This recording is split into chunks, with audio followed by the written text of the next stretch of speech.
So you're moving out of state. Hey, this is stressful moving enough. But moving out of state, whether it's cross country or just crossing the lines, that can be stressful. We all need tips. We all need some great moving tips and the experience of, heck, we're in times that are very strange, even for the last 2 years because of COVID, and that's made some changes. So even the tips that would have been phenomenal tips for you 5 years ago may or may not apply right now. Today we're going to talk about tips for moving out of state and making it as stress-free as possible. So if you're moving, you need these tips. See you on the other side.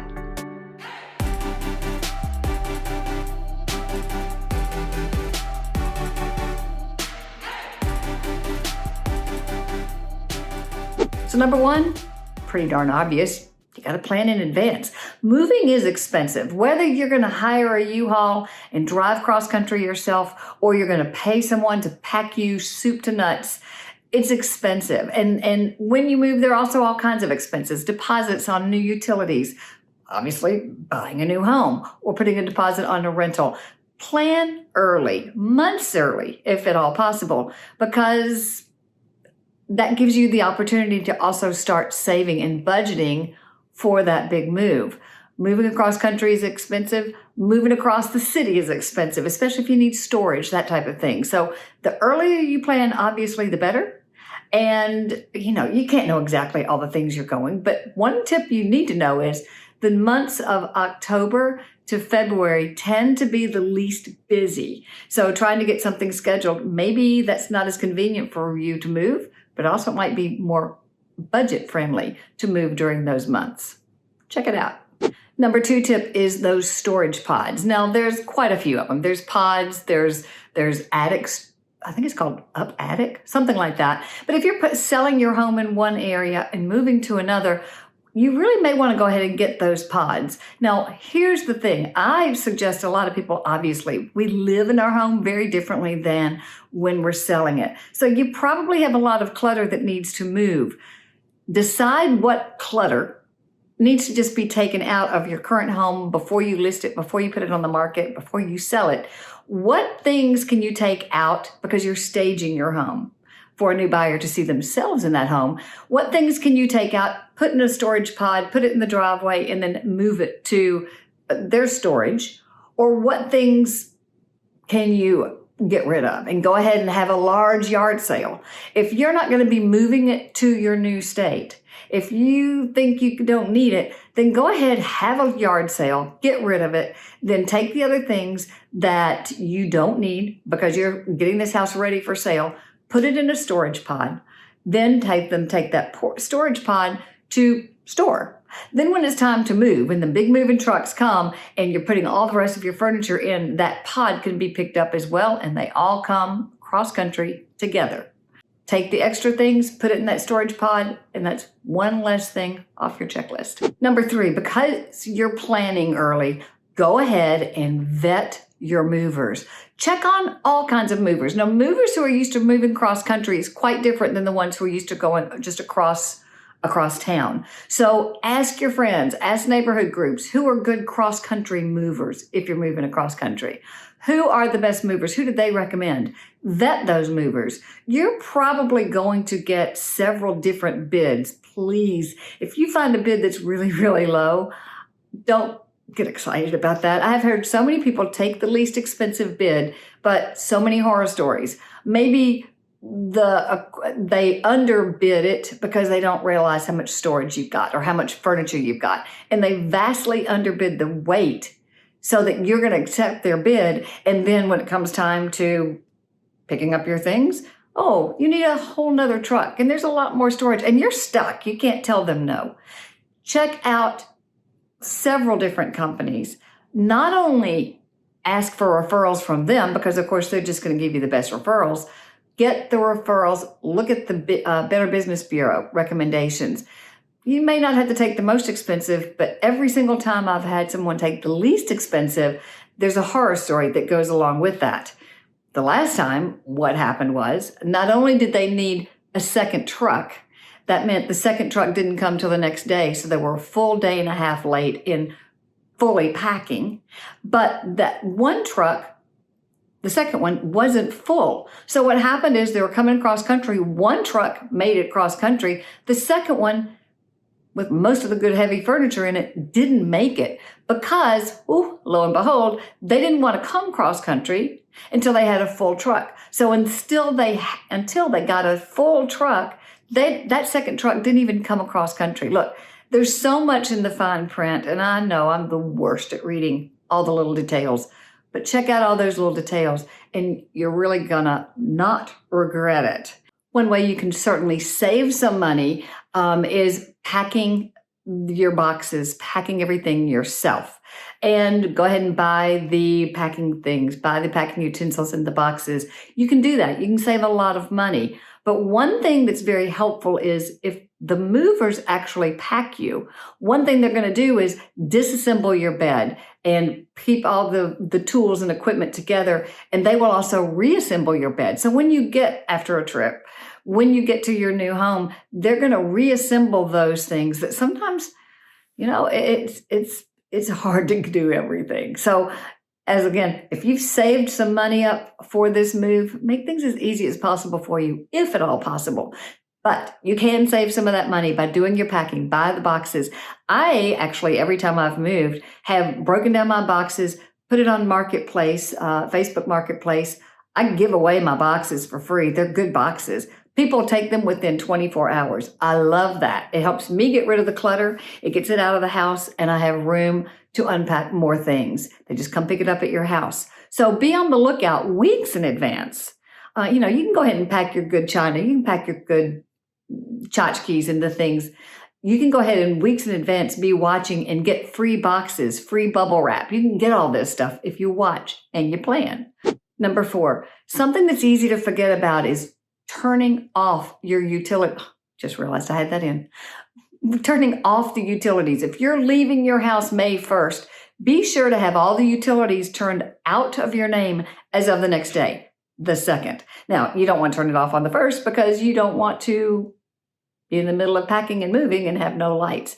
Turn it off the next day. Go ahead and call well in advance to have it turned off that next day because your buyers and the new people moving in need you to have done that so that they can have it turned into their name as of that day. Alternatively, or simultaneously, do the same thing for where you're moving to. If you close on August 1st, you need to have the utilities in your name as of August 1st.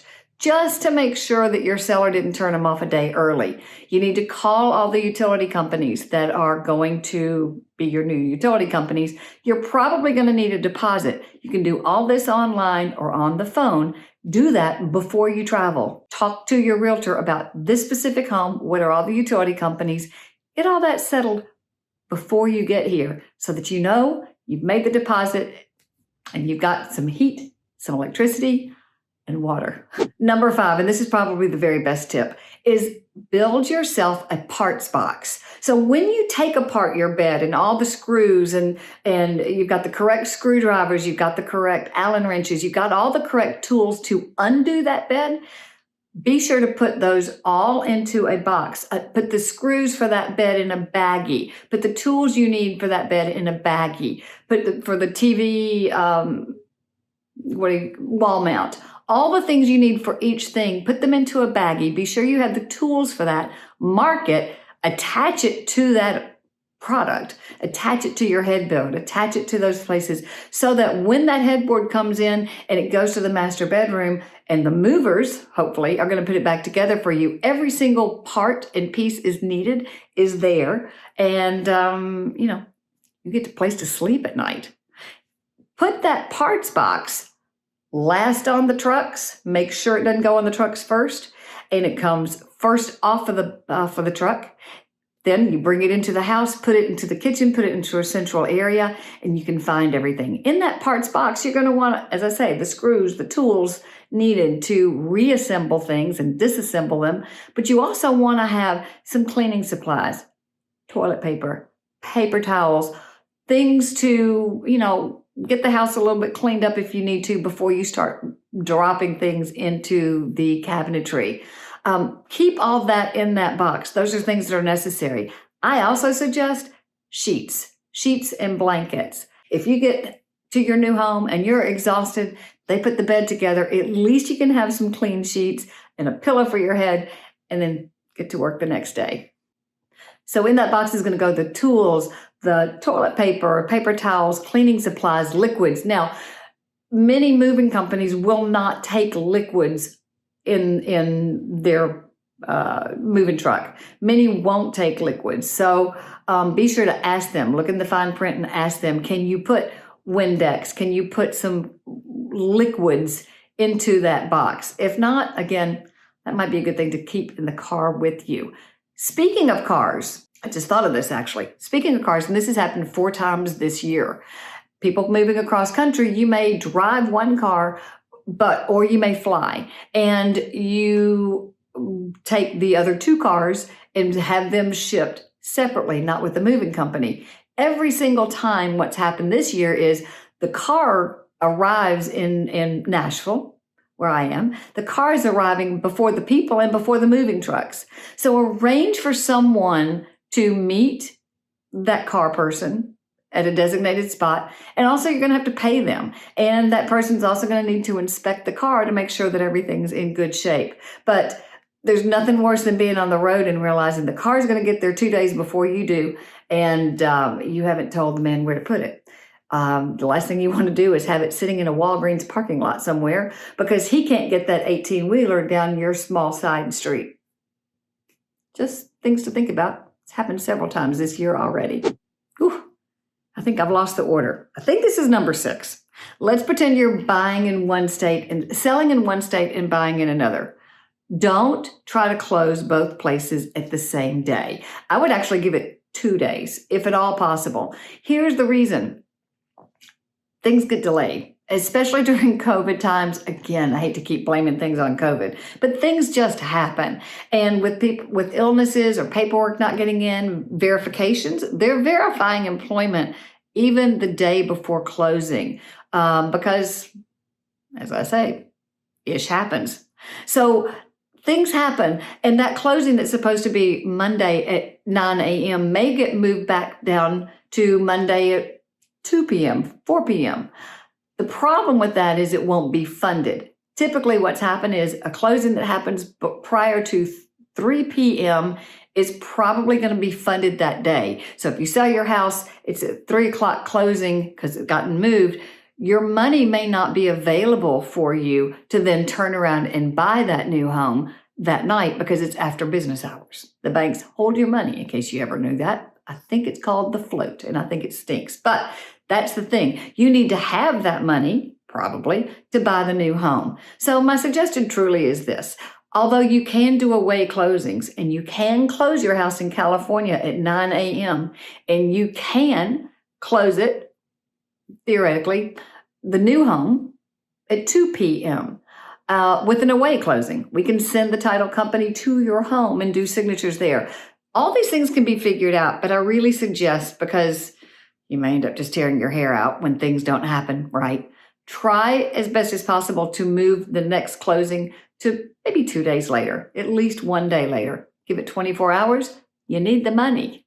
So number 7 is pack a suitcase. For every person who's moving, be sure that you have at least a week's worth of clothes. Now, I know you've got your garment boxes in the moving truck, and they're supposed to be there on Monday, and you're driving cross country, and you're going to be there on Sunday night.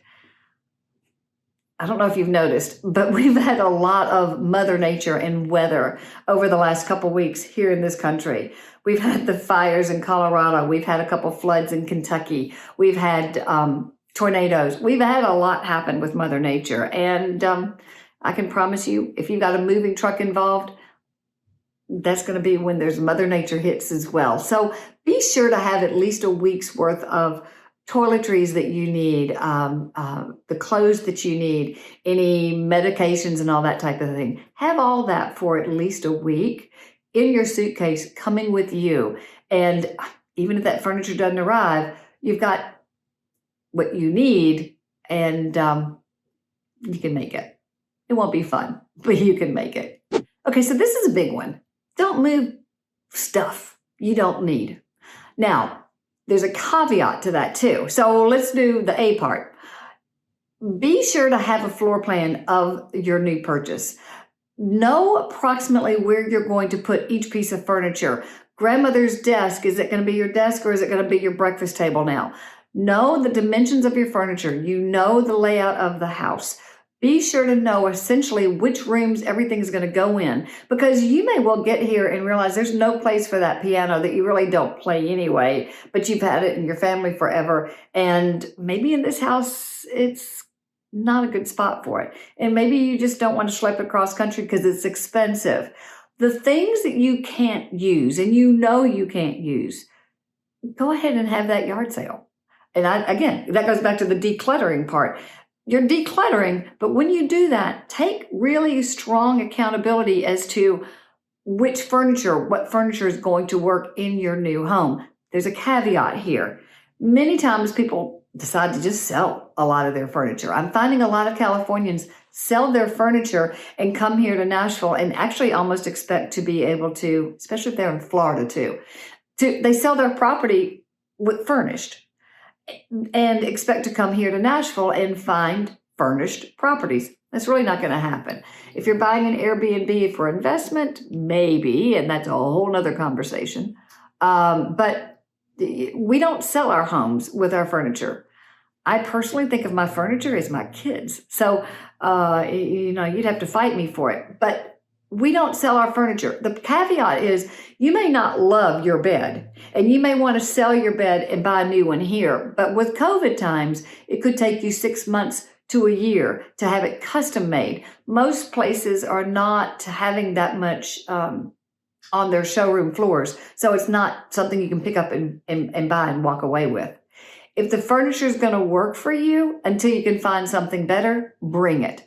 If the furniture won't work in this house, you don't love it, you don't want to keep it, sell it there. It's too expensive to schlep across country, and you'll be glad you did. Along with the furniture is appliances. Talk to your realtor. To find out what is the usual and customary thing for appliances in the state that you're moving to. Here in Nashville, people typically, years before COVID, this is BC,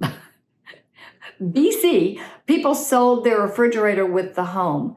They usually kept their washer and dryer and took it with them to the next home. Now, I understand, again, from all my Californians and Chicago new customers that they typically sell their refrigerator, their washer and dryer, and come to their new state and buy those.